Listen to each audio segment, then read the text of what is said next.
ਸਤਿ ਸ਼੍ਰੀ ਅਕਾਲ। ਜਮਾਤ ਪੰਜਵੀਂ ਦੇ ਸਮੂਹ ਵਿਦਿਆਰਥੀਆਂ ਦਾ ਬਹੁਤ ਬਹੁਤ ਸਵਾਗਤ ਹੈ ਨੈਸ ਅਭਿਆਸ ਸ਼ੀਟ ਨੰਬਰ 42 ਵਿੱਚ। ਆਓ ਬੱਚਿਓ ਇਸ ਨੂੰ ਸ਼ੁਰੂ ਕਰਦੇ ਹਾਂ। ਸਭ ਤੋਂ ਪਹਿਲਾਂ ਵਿਸ਼ਾ ਪੰਜਾਬੀ।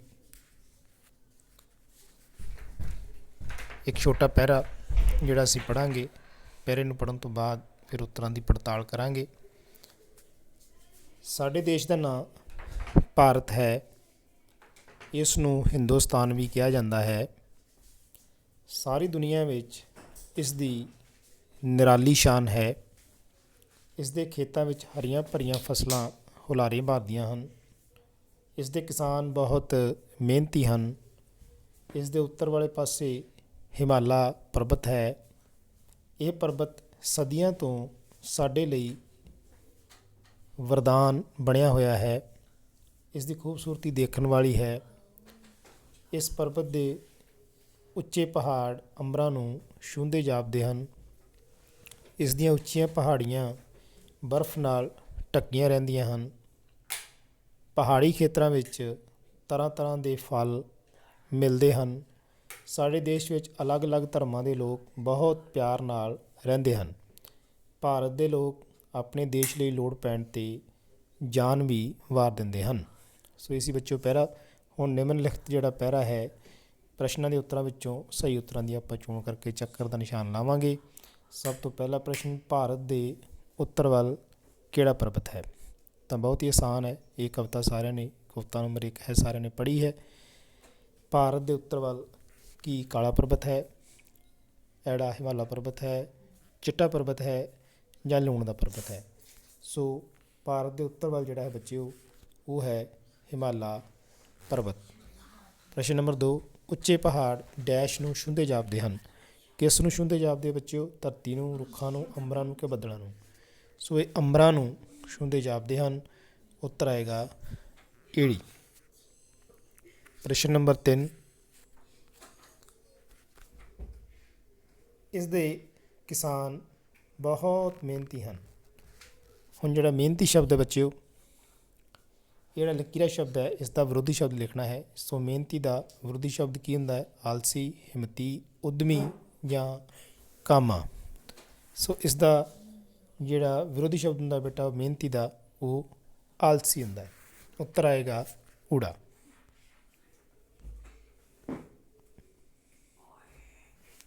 ਪ੍ਰਸ਼ਨ ਨੰਬਰ 4, ਅੰਬਰਾਂ ਨੂੰ ਛੂਹਣਾ ਤੋਂ ਕੀ ਭਾਵ ਹੈ?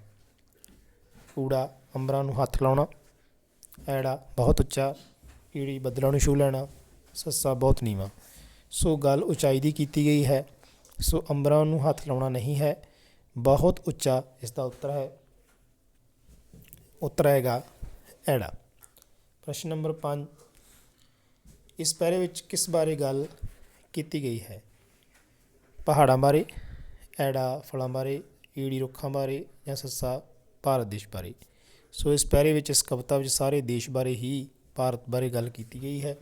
ਸੋ ਭਾਰਤ ਦੇਸ਼ ਜਿਹੜਾ ਹੈ ਇਸ ਦਾ ਆਨਸਰ ਹੋਏਗਾ, ਉੱਤਰ ਆਏਗਾ ਸੱਸਾ। ਅੱਗੇ ਚੱਲਦੇ ਹਾਂ। ਅੱਗੇ ਹੈ ਵਿਸ਼ਾ ਗਣਿਤ। ਸਵਾਲ ਨੰਬਰ ਪਹਿਲਾ, ਹੇਠਾਂ ਦਿੱਤੀ ਆਕ੍ਰਿਤੀ ਵਿੱਚ ਕਿਹੜਾ ਕੋਣ ਦਰਸਾਇਆ ਗਿਆ ਹੈ? ਇੱਕ ਆਕ੍ਰਿਤੀ ਹੈ ਟੀਵੀ ਦੀ, LED ਦੀ ਜਾਂ LCD ਕਹਿ ਲਓ, ਉਹਦੀ ਆਕ੍ਰਿਤੀ ਹੈ। ਉਸ ਦਾ ਜਿਹੜਾ ਕੋਨਾ ਹੈ ਉਸ ਤੋਂ ਇੱਕ ਸਿੱਧਾ ਕੋਣ ਖਿੱਚਿਆ ਗਿਆ ਹੈ, ਜਿਹੜਾ ਕਿ ਤੁਹਾਡੀ ਸਕਰੀਨ 'ਤੇ ਨਜ਼ਰ ਆ ਰਿਹਾ ਹੈ। ਇਹ ਜਿਹੜਾ ਸਿੱਧਾ ਕੋਣ ਖਿੱਚਿਆ ਗਿਆ ਹੈ, ਇਸ ਨੂੰ ਕੀ ਕਹਿੰਦੇ ਆ? ਸੋ ਸਾਰੇ ਬੱਚਿਆਂ ਨੇ ਗੈਸ ਕਰ ਲਿਆ, ਸਾਰਿਆਂ ਨੂੰ ਪਤਾ ਹੋਏਗਾ, ਬੜੀ ਵਾਰ ਇਹ ਕੁਐਸਚਨ ਰਿਪੀਟ ਹੋ ਚੁੱਕਿਆ ਹੈ। ਇਸ ਨੂੰ ਕਹਿੰਦੇ ਨੇ ਅਧਿਕ ਕੋਣ, ਸਮਕੋਣ, ਨਿਊਨ ਕੋਣ ਜਾਂ ਸਰਲ ਕੋਣ। ਆਪਸ਼ਨ ਦੇਣੀ ਹੈ ਬਿਲਕੁਲ ਸਹੀ। ਬਹੁਤ ਸਾਰੇ ਬੱਚੇ ਨੇ ਸਹੀ ਗੈਸ ਕੀਤਾ ਹੋਏਗਾ। ਐੜਾ ਆਪਸ਼ਨ ਹੈ ਸਮਕੋਣ। ਪ੍ਰਸ਼ਨ ਨੰਬਰ 2, ਹੇਠਾਂ ਦਿਖਾਈ ਗਈ ਸਬਜ਼ੀਆਂ ਵਿੱਚੋਂ ਗਾਜਰਾਂ ਦੀ ਭਿੰਨ ਦਾ ਦਸ਼ਮੇਲ ਰੂਪ ਕੀ ਹੋਏਗਾ? ਹੁਣ ਸਭ ਤੋਂ ਪਹਿਲਾਂ ਆਪਾਂ ਭਿੰਨ ਬਣਾਵਾਂਗੇ, ਗਾਜਰਾਂ ਦੀ ਭਿੰਨ ਬਣਾਵਾਂਗੇ, ਫਿਰ ਦਸ਼ਮੇਲ ਰੂਪ ਲੱਭਾਂਗੇ। ਸੋ ਸਭ ਤੋਂ ਪਹਿਲਾਂ ਅਸੀਂ ਹਰ ਬਣਾਵਾਂਗੇ। ਟੋਟਲ ਕਿੰਨੀਆਂ ਵਸਤਾਂ ਨੇ? 5 ਨੇ। ਔਰ ਇਹਨਾਂ 5 ਵਸਤਾਂ ਦੇ ਵਿੱਚੋਂ ਸਾਡੇ ਕੋਲ ਗਾਜਰਾਂ ਦੀ ਸੰਖਿਆ ਕਿੰਨੀ ਹੈ? 2। ਸੋ ਇਹ ਭਿੰਨ ਬਣ ਗਈ 2/5। ਹੁਣ ਇਸ ਦਾ ਜਦੋਂ ਅਸੀਂ ਦਸ਼ਮਲਵ ਰੂਪ ਬਣਾਵਾਂਗੇ ਤਾਂ ਸਾਨੂੰ ਪਤਾ ਹੈ ਕਿ ਉੱਪਰਲਾ ਜਿਹੜਾ ਅੰਸ਼ ਹੈ ਉਸ ਨੂੰ ਅਸੀਂ ਹਰ ਨਾਲ ਭਾਗ ਦੇ ਦਿੰਦੇ ਹਾਂ। ਮਤਲਬ ਇਹ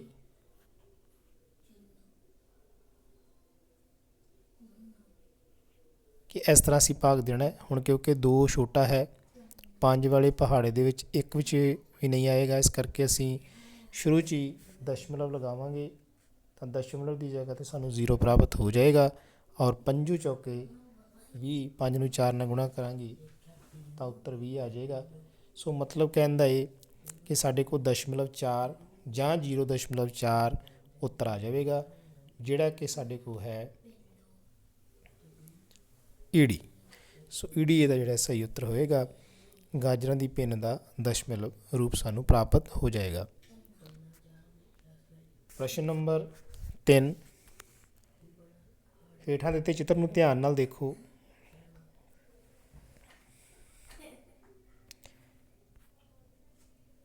ਪਹਿਲਾਂ 1 ਹੈ, ਫਿਰ ਭਿੰਨ ਬਣ ਗਈ 1/3, ਕਿਉਂਕਿ ਸਾਡੇ ਕੋਲ ਕਿੰਨੇ ਭਾਗ ਪ੍ਰਾਪਤ ਹੋ ਗਏ, 1, 2 ਅਤੇ 3। ਫਿਰ ਇਸੇ ਤਰ੍ਹਾਂ ਹੀ 12 ਭਾਗ ਪ੍ਰਾਪਤ ਹੋਏ ਤਾਂ ਸਾਡੇ ਕੋਲ ਇਹ ਭਿੰਨ ਜਿਹੜੀ ਹੈ ਉਹ ਪ੍ਰਾਪਤ ਹੋ ਗਈ 1/12। ਇਸੇ ਤਰ੍ਹਾਂ ਹੀ ਜਦੋਂ 1/24 ਹੈ ਤਾਂ ਇਸੇ ਤਰ੍ਹਾਂ ਹੀ ਇਹ ਜਿਹੜੇ ਨੇ 24 ਖਾਨੇ ਬਣ ਗਏ, 1/24 ਹੋ ਗਈ। ਹੁਣ ਪ੍ਰਸ਼ਨ ਇਹ ਹੈ ਕਿ ਕਿੰਨੇ 1/24 ਮਿਲ ਕੇ 1/3 ਬਣਨਗੇ। ਹੁਣ 1/24 ਕਿੰਨੇ ਮਿਲ ਕੇ ਜਿਹੜੇ ਹੈ ਉਹ 1/3 ਬਣਨਗੇ, ਤਾਂ ਸਾਨੂੰ ਪਤਾ ਹੈ ਕਿ ਹਰ ਤਾਂ ਉਹੀ ਰਹੇਗਾ 24। ਹੁਣ ਇੱਕ ਸਾਡੇ ਕੋਲ ਹੈਗਾ ਲੇਕਿਨ 1/24 ਹੈ। ਫਿਰ ਅਸੀਂ ਇਹਦੇ ਵਿੱਚ 1/24 ਹੋਰ ਜੋੜਾਂਗੇ ਤਾਂ 2 ਦੀ ਗਿਣਤੀ ਅੰਸ਼ਾਂ ਦੀ ਬਣ ਜਾਏਗੀ 2, 2/24। ਆਪਾਂ ਨੂੰ ਚਾਹੀਦੇ ਨੇ 3/24। 1/24 ਹੋਰ ਜੋੜਾਂਗੇ ਅਤੇ ਸਾਡੇ ਕੋਲ ਬਣ ਜਾਣਗੇ 3/24। ਸਾਨੂੰ ਪਤਾ ਹੈ ਕਿ ਹਰ ਜਿਹੜਾ ਉਹ ਪਰ ਇੱਕੋ ਜਿਹਾ ਹੀ ਰਹਿੰਦਾ, ਅੰਸ਼ ਜਿਹੜਾ ਹੈ ਉਹਨਾਂ 'ਚ ਫਰਕ ਪੈਂਦਾ, ਜੋੜ ਕੀਤਿਆਂ ਘਟਾਓ ਕੀਤਿਆਂ। ਸੋ ਉੱਪਰ ਆ ਜਾਏਗਾ 3/4। ਸੋ ਕਿੰਨੇ ਬਣੇ 1/24, 1/24, 1/24 3 ਵਾਰੀ। ਸੋ 3 ਵਾਰੀ ਜਿਹੜਾ ਹੈ 1/24 ਆਏਗਾ ਤਾਂ ਉਹ ਬਣ ਜਾਏਗਾ 1/3। ਇਸ ਤੋਂ ਅੱਗੇ ਹੈ ਪ੍ਰਸ਼ਨ ਨੰਬਰ 4, ਸੰਖਿਆ 1 ਤੋਂ 10 ਤੱਕ। ਸੰਖਿਆ ਅਸੀਂ 1 ਤੋਂ 10 ਤੱਕ ਲੈਣੀ ਹੈ। ਅੰਕ 3 ਨਾਲ ਭਾਗ ਹੋਣ ਵਾਲੇ ਸੰਖਿਆਵਾਂ ਦੀ ਭਿੰਨ ਕੀ ਹੋਏਗੀ। ਸਭ ਤੋਂ ਪਹਿਲਾਂ ਅਸੀਂ ਸੰਖਿਆ ਲਿਖਦੇ ਹਾਂ।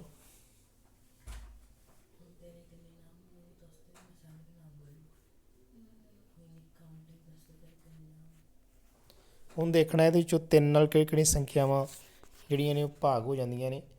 ਇਹਦੇ ਵਿੱਚੋਂ ਸਭ ਤੋਂ ਪਹਿਲੀ ਸੰਖਿਆ ਹੈ 3, ਦੂਜੀ ਹੈ 4, ਦੂਜੀ ਹੈ 6 ਔਰ ਤੀਜੀ ਹੈ 9। ਇਹੀ ਸੰਖਿਆਵਾਂ 3 ਜਿਹੜੀਆਂ ਨੇ 9 ਨਾਲ ਭਾਗ ਹੋ ਜਾਂਦੀਆਂ ਨੇ। ਸੋ 3 ਸੰਖਿਆਵਾਂ ਨੇ ਸਾਡੇ ਕੋਲ ਜਿਹੜੀਆਂ 3 ਨਾਲ ਭਾਗ ਹੋ ਜਾਂਦੀਆਂ ਨੇ। 3, 3 ਏਕਮ 3, 6, 3 ਦੂਣੀ 6 ਔਰ 9, 3 ਤੀਏ 9। ਸੋ 3 ਨੇ ਅਤੇ ਟੋਟਲ ਸੰਖਿਆਵਾਂ ਕਿੰਨੀਆਂ ਨੇ 10 ਨੇ। ਸਾਡਾ ਉੱਤਰ ਆ ਜਾਏਗਾ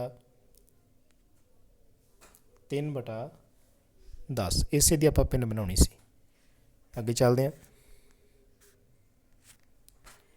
ਪ੍ਰਸ਼ਨ ਨੰਬਰ 5, ਗੁਰਨੇਕ ਨੂੰ ਅੱਜ 2000, ਫਿਰ 2000, 4000, 6000, 8000 ਅਤੇ 10000। ਉਹਨੂੰ 10000 ਰੁਪਏ ਮਿਲੇ, ਜਿਸ ਵਿੱਚ ਉਸਨੇ ਹੇਠਾਂ ਲਿਖਿਆ ਸਮਾਨ ਖਰੀਦ ਲਿਆ। ਗੁਰਨੇਕ ਨੇ ਕਿੰਨੇ ਰੁਪਏ ਖਰਚ ਕੀਤੇ। ਸੋ ਸਾਨੂੰ ਪਤਾ ਹੈ ਕਿ ਗੁਰਨੇਕ ਨੇ ਜਿਹੜਾ ਸਮਾਨ ਖਰੀਦਿਆ ਉਹ 500 ਰੁਪਏ ਦਾ ਇੱਕ ਪੈਨ ਡਰਾਈਵ ਖਰੀਦਿਆ। ਫਿਰ ਉਸਨੇ 2300 ਦੀ ਇੱਕ ਘੜੀ ਖਰੀਦੀ ਹੈ ਔਰ ਫਿਰ ਉਸਨੇ ਕੀਬੋਰਡ ਖਰੀਦਿਆ ਇੱਕ 1850 ਦਾ। ਜਦੋਂ ਅਸੀਂ ਇਸ ਨੂੰ ਬੇਟੇ ਜੋੜ ਕਰ ਲਵਾਂਗੇ ਤਾਂ ਉਸ ਦੀ ਖਰੀਦ ਦਾ ਪੂਰਾ ਮੁੱਲ ਮਿਲ ਜਾਏਗਾ ਕਿ ਕਿਹੜੀ ਕਿਹੜੀ ਚੀਜ਼ ਉਹਨੇ ਕਿੰਨੇ ਦੀ ਖਰੀਦੀ ਅਤੇ ਟੋਟਲ ਕਿੰਨੇ ਰੁਪਏ ਉਹਦੇ ਬਣੇ, ਜਿਹੜੇ ਕਿ ਉਹਨੂੰ 10000 ਰੁਪਏ ਬੋਨਸ ਮਿਲਿਆ ਸੀ।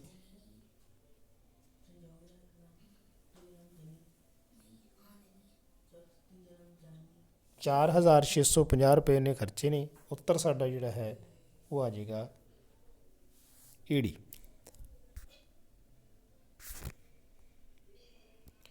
ਅੱਗੇ ਚੱਲਦੇ ਹਾਂ। ਵਿਸ਼ਾ ਵਾਤਾਵਰਨ ਸਿੱਖਿਆ।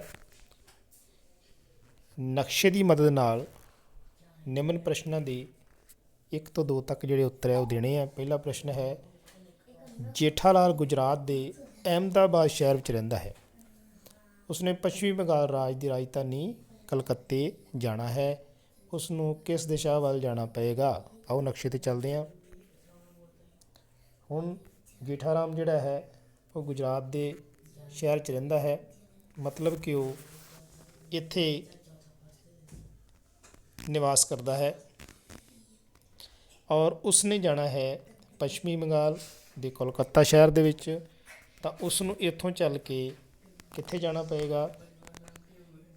ਇੱਥੋਂ ਚੱਲ ਕੇ ਉਸ ਨੂੰ ਇੱਥੇ ਪੱਛਮੀ ਬੰਗਾਲ ਜਾਣਾ ਪਏਗਾ। ਸਾਨੂੰ ਪਤਾ ਹੈ ਕਿ ਗੁਜਰਾਤ ਜਿਹੜਾ ਹੈ ਉਹ ਪੱਛਮ ਵੱਲ ਹੈ, ਕਿਉਂਕਿ ਇਹ ਜਿਹੜਾ ਇਲਾਕਾ ਹੈ ਇਹ ਪੂਰਬ ਹੈ ਔਰ ਇੱਧਰ ਨੂੰ ਜਿਹੜਾ ਹੈ ਇਹ ਪੱਛਮ ਹੈ। ਸੋ ਉਸਨੇ ਪੂਰਬ ਵਾਲੇ ਪਾਸੇ ਨੂੰ ਜਿਹੜਾ ਚੱਲ ਕੇ ਪੱਛਮੀ ਬੰਗਾਲ 'ਚ ਜਾਣਾ ਹੈ, ਉਸ ਨੂੰ ਪੂਰਬ ਵਾਲੇ ਪਾਸੇ ਜਾਣਾ ਪਏਗਾ। ਸੋ ਸਾਡਾ ਉੱਤਰ ਆ ਜਾਏਗਾ ਈੜੀ, ਪੂਰਬ ਵਾਲੇ ਪਾਸੇ। ਪ੍ਰਸ਼ਨ ਨੰਬਰ 2, ਦੱਸੋ ਕਿ ਨਿਮਨ ਵਿੱਚੋਂ ਕਿਹੜੇ ਰਾਜ ਦੀ ਹੱਦ ਪਾਕਿਸਤਾਨ ਨਾਲ ਲੱਗਦੀ ਹੈ? ਰਾਜਸਥਾਨ ਦੀ, ਮੱਧ ਪ੍ਰਦੇਸ਼ ਦੀ, ਹਰਿਆਣੇ ਦੀ ਜਾਂ ਉੱਤਰਾਖੰਡ ਦੀ? ਆਓ ਨਕਸ਼ੇ 'ਤੇ ਚੱਲਦੇ ਹਾਂ। ਸੋ ਇਹ ਹੈ ਪਾਕਿਸਤਾਨ ਦਾ ਏਰੀਆ, ਇਹ ਸਾਰਾ ਪਾਕਿਸਤਾਨ ਹੈ ਔਰ ਇਹਦੇ ਨਾਲ ਹੱਦ ਜਿਹੜੀ ਹੈ ਉਹ ਪੰਜਾਬ ਦੀ ਲੱਗਦੀ ਹੈ, ਰਾਜਸਥਾਨ ਦੀ ਵੀ ਲੱਗਦੀ ਹੈ, ਲੇਕਿਨ ਉੱਤਰ ਪ੍ਰਦੇਸ਼ ਦੀ, ਮੱਧ ਪ੍ਰਦੇਸ਼ ਦੀ, ਉੱਤਰਾਖੰਡ ਦੀ ਨਹੀਂ ਲੱਗਦੀ। ਉੱਤਰ ਆਏਗਾ ਰਾਜਸਥਾਨ ਔਰ ਉੱਤਰ ਆਏਗਾ ਊੜਾ।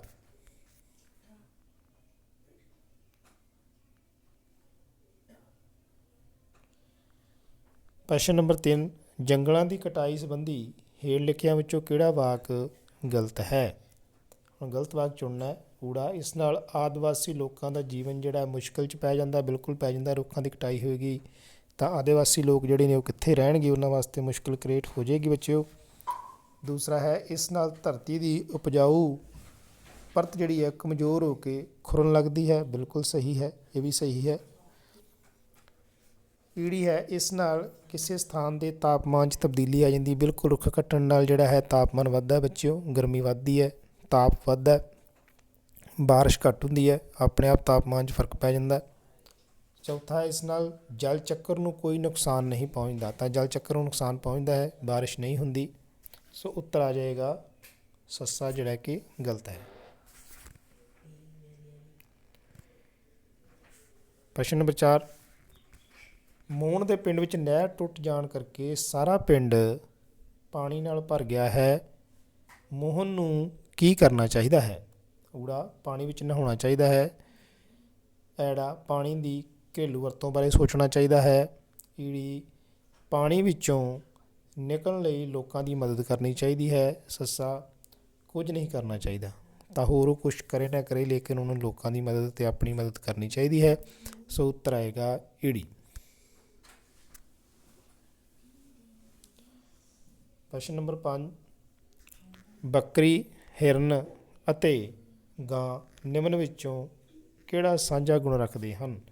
ਇਹਨਾਂ ਵਿੱਚ ਇੱਕ ਸਾਂਝਾ ਗੁਣ ਹੈ ਬੇਟਾ, ਉਹ ਤਿੰਨੋਂ ਮਾਸਾਹਾਰੀ ਹਨ। ਊੜਾ, ਐੜਾ, ਇਹ ਤਿੰਨੇ ਸ਼ਾਕਾਹਾਰੀ ਜੰਤੂ ਹਨ। ਈੜੀ, ਇਹ ਤਿੰਨੇ ਸਰਵ ਆਹਾਰੀ ਹਨ। ਸਰਵਆਹਾਰੀ ਉਹ ਜਿਹੜੇ ਮਾਸ ਵੀ ਖਾ ਲੈਂਦੇ ਬੇਟੇ ਅਤੇ ਘਾਹ ਫੂਸ ਪੱਠਾ ਵੀ ਖਾ ਲੈਂਦੇ ਆ। ਉਪਰੋਕਤ ਸਾਰੇ ਕਥਨ ਗਲਤ ਹਨ। ਤਾਂ ਸਾਰੇ ਕਥਨ ਗਲਤ ਨਹੀਂ ਹੈ, ਇੱਕੋ ਹੀ ਇਹਦੇ ਵਿੱਚ ਸਾਂਝਾ ਗੁਣ ਹੈ ਇਹਨਾਂ ਤਿੰਨਾਂ ਵਿੱਚ ਕਿ ਇਹ ਤਿੰਨੇ ਸ਼ਾਕਾਹਾਰੀ ਨੇ, ਮਾਸ ਨਹੀਂ ਖਾਂਦੇ, ਨਾ ਬੱਕਰੀ ਖਾਂਦੀ ਹੈ, ਨਾ ਹਿਰਨ ਅਤੇ ਨਾ ਹੀ ਗਾਂ। ਸੋ ਉੱਤਰ ਆ ਜਾਏਗਾ ਸਾਡਾ ਐੜਾ। ਅੱਗੇ ਚੱਲਦੇ ਹਾਂ। ਪੀਪਲਸ ਕੁਐਸਚਨੇਅਰ ਵਿਦਿਆਰਥੀ ਪ੍ਰਸ਼ਨਾਵਲੀ ਦਾ ਪਹਿਲਾ ਪ੍ਰਸ਼ਨ ਹੈ, ਕੋਵਿਡ ਦੌਰਾਨ ਕੀ ਤੁਹਾਨੂੰ ਅਧਿਆਪਕ ਵੱਲੋਂ ਪੜ੍ਹਨ ਲਈ ਸਹਾਇਕ ਸਮੱਗਰੀ ਜਿਵੇਂ ਕਿ ਵਰਕਬੁੱਕ, ਕਿਤਾਬਾਂ ਆਦਿ ਭੇਜੀਆਂ ਗਈਆਂ? ਤਾਂ ਉੱਤਰ ਆਏਗਾ ਕੁਝ ਵਿਸ਼ਿਆਂ ਲਈ, ਸਾਰੇ ਵਿਸ਼ਿਆਂ ਲਈ ਜਾਣਕਾਰੀ ਨਹੀਂ ਕਿ ਕੁਝ ਨਹੀਂ ਮਿਲੀਆਂ। ਤਾਂ ਸਾਰੇ ਵਿਸ਼ਿਆਂ ਦੀਆਂ ਬੁੱਕਸ ਸਾਨੂੰ ਮਿਲੀਆਂ ਨੇ ਔਰ ਵਰਕ ਬੁੱਕ ਸਮੇਤ ਮਿਲੀਆਂ ਸਨ। ਠੀਕ ਹੈ, ਉੱਤਰ ਆਏਗਾ ਦੂਸਰਾ। ਹੁਣ ਦੂਸਰਾ ਪ੍ਰਸ਼ਨ ਹੈ, ਸਕੂਲ ਵਿੱਚ ਵਿੱਦਿਅਕ ਮੁਕਾਬਲੇ ਕਰਵਾਏ ਜਾਂਦੇ ਹਨ ਬਾਲ ਸਭਾ ਵਿੱਚ, ਖਾਸ ਦਿਨਾਂ 'ਤੇ, ਪਤਾ ਨਹੀਂ ਕਿ ਕਦੇ ਨਹੀਂ। ਤਾਂ ਵਿੱਦਿਅਕ ਮੁਕਾਬਲੇ ਜਿਹੜੇ ਆ ਜਦੋਂ ਜਦੋਂ ਖਾਸ ਦਿਨ ਆਉਂਦੇ ਨੇ ਉਦੋਂ ਅਸੀਂ ਕਰਾਉਂਦੇ ਹਾਂ, ਔਰ ਬਾਲ ਸਭਾ ਦੇ ਵਿੱਚ ਵੀ ਵਿੱਦਿਅਕ ਮੁਕਾਬਲੇ ਹੁੰਦੇ ਆ। ਤੁਸੀਂ ਆਪਣੀ ਸੋਚ ਮੁਤਾਬਕ ਇਹਦਾ ਉੱਤਰ ਦੇ ਸਕਦੇ ਹੋ। ਹੇਠ ਲਿਖਿਆ ਵਿੱਚੋਂ ਕੋਵਿਡ ਦੌਰਾਨ ਘਰ ਵਿੱਚ ਤੁਸੀਂ ਕਿਹੜੀ ਐਕਟੀਵਿਟੀ ਸਭ ਤੋਂ ਜ਼ਿਆਦਾ ਕੀਤੀ? ਡਰਾਇੰਗ, ਪੇਂਟਿੰਗ, ਸਕੈਚ ਵਗੈਰਾ, ਨੱਚਣਾ, ਗਾਉਣਾ, ਸੰਗੀਤ, ਖੇਡਣਾ, ਟੈਲੀਵਿਜ਼ਨ 'ਤੇ ਵੀਡੀਓ ਦੇਖਣਾ, ਪਾਠ ਪੁਸਤਕ ਪੜ੍ਹਨਾ, ਕਾਮਿਕਸ ਮੈਗਜ਼ੀਨ ਕਹਾਣੀ ਕਿਤਾਬ ਪੜ੍ਹਨਾ, ਕੰਪਿਊਟਰ ਖੇਡਣਾ ਜਾਂ ਕੰਪਿਊਟਰ 'ਤੇ ਗੇਮ ਵਗੈਰਾ ਖੇਡਣਾ। ਕੋਈ ਨਹੀਂ, ਕੁਝ ਕਹਿ ਨਹੀਂ ਸਕਦੀ। ਹੁਣ ਜੋ ਤੁਸੀਂ ਕੀਤਾ ਉਹ ਤੁਸੀਂ ਭਲੀ ਭਾਂਤ ਜਾਣਦੇ ਹੋ, ਤੁਸੀਂ ਇੱਥੇ ਟਿਕ ਲਗਾ ਸਕਦੇ ਹੋ। ਕੀ ਤੁਸੀਂ ਅਧਿਆਪਕ ਦੀ ਕਹੀ ਹਰ ਗੱਲ ਨੂੰ ਸਮਝ ਲੈਂਦੇ ਹੋ? ਹਾਂ, ਬਿਲਕੁਲ। ਪ੍ਰਸ਼ਨ ਕਰਦੇ ਹਾਂ, ਜਿਹੜੀ ਗੱਲ ਦੀ ਸਮਝ ਨਹੀਂ ਆਉਂਦੀ ਤਾਂ ਉਸੇ ਵੇਲੇ ਉਹ ਸਮਝ ਲੱਗ ਜਾਂਦੀ ਹੈ। ਉੱਤਰ ਆਏਗਾ ਹਾਂ ਦੇ ਵਿੱਚ। ਇਸ ਤਰ੍ਹਾਂ ਹੀ ਪੰਜਵਾਂ ਹੈ, ਤੁਹਾਡੇ ਘਰ ਵਿੱਚ ਕੌਣ ਕੌਣ ਨੌਕਰੀ ਕਰਦਾ ਹੈ? ਮਾਤਾ ਜੀ, ਪਿਤਾ ਜੀ, ਦੋਨੋਂ ਜਾਂ ਕੋਈ ਨਹੀਂ? ਤਾਂ ਜਾਇਜ਼ ਅਤੇ ਉਪਯੁਕਤ ਜਿਹੜੀ ਆਪਸ਼ਨ ਹੈ ਉਹ ਚੁਣ ਕੇ ਤੁਸੀਂ ਟਿਕ ਲਗਾਓਗੇ। ਸੋ ਇਹ ਸੀ ਬੱਚਿਓ ਅੱਜ ਦੀ ਪ੍ਰਸ਼ਨਾਵਲੀ। ਅਗਲੀ ਪ੍ਰਸ਼ਨਾਵਲੀ 'ਚ ਫਿਰ ਮਿਲਾਂਗੇ। ਪੜ੍ਹਦੇ ਰਹੋ, ਅੱਗੇ ਵੱਧਦੇ ਰਹੋ। ਸਾਰਿਆਂ ਨੂੰ ਸਤਿ ਸ਼੍ਰੀ ਅਕਾਲ।